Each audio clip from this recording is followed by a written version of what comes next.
ಅತಿಯಾದ ಚಿಂತೆ, over thinking. Over thinking kills your happiness.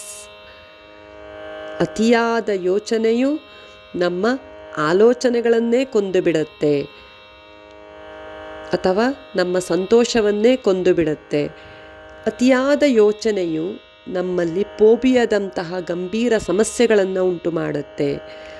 ಅತಿಯಾಗಿ ಯೋಚಿಸುವುದು ನಮ್ಮ ಪಟ್ಟು ಬಿಡದ ವೈರಿಯಾಗಿ ಮೆದುಳನ್ನು ಮಾತ್ರವಲ್ಲದೆ ಮನಸ್ಸಿನ ಆಳಕ್ಕಿಳಿದು ಸಂಪೂರ್ಣ ದೇಹವನ್ನು ಆವರಿಸಿ ನಮ್ಮ ನಿರ್ಧಾರಗಳನ್ನು ತೆಗೆದುಕೊಳ್ಳುವ ಸಾಮರ್ಥ್ಯವನ್ನು ಕಸಿದುಕೊಂಡು ನಮ್ಮನ್ನು ವಿಚಾರ ಶೂನ್ಯರಾಗಿ ಮಾಡಿಬಿಡುತ್ತೆ. ಹಳೆಯ ಘಟನೆಗಳಿರಬಹುದು, ಒತ್ತಡವಿರಬಹುದು, ಭಯವಿರಬಹುದು, ಒಂಟಿತನವಿರಬಹುದು, ಹೀಗೆ ನಾನಾ ಕಾರಣಗಳಿಂದ ಅತಿಯಾದ ಚಿಂತೆಗಳು ಕಾಡುತ್ತೆ ಕೆಲವರಲ್ಲಿ. ತಲೆಯನ್ನು ಗೋಡೆಗೆ ಚಚ್ಚಿಕೊಂಡು ಬಿಡೋಣ, ತಮಗೆ ತಾವೇ ಉಪದ್ರವವನ್ನು ಕೊಡುವಷ್ಟು ಈ ಅತಿಯಾದ ಚಿಂತೆಗಳು ಕೆಲವರಲ್ಲಿ ಕಾಡುತ್ತೆ. ಇದನ್ನು ಪ್ರಾರಂಭಿಕ ಹಂತದಲ್ಲೇ ತಡೆಗಟ್ಟಬೇಕು.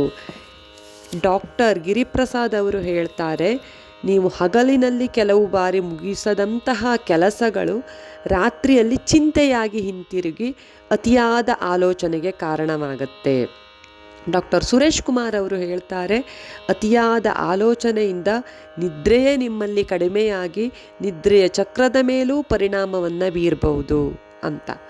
ಹಾಗಾಗಿ ಆಯುರ್ವೇದದ ಪ್ರಕಾರ ನಿಮ್ಮ ದೇಹದಲ್ಲಿ ವಾತ ಹೆಚ್ಚಾಗಿದ್ದು ಪಿತ್ತವೂ ಕೂಡ ಜಾಸ್ತಿ ಆದರೆ ನಿಮ್ಮಲ್ಲಿ ಅತಿಯಾದ ಚಿಂತೆ ಅಥವಾ ಅತಿಯಾದ ಆಲೋಚನೆಗೆ ಕಾರಣವಾಗಿ ದೇಹವು ಅಲ್ಲೋಲ ಕಲ್ಲೋಲವಾಗುತ್ತೆ ಅಂತ ಹೇಳ್ತಾರೆ.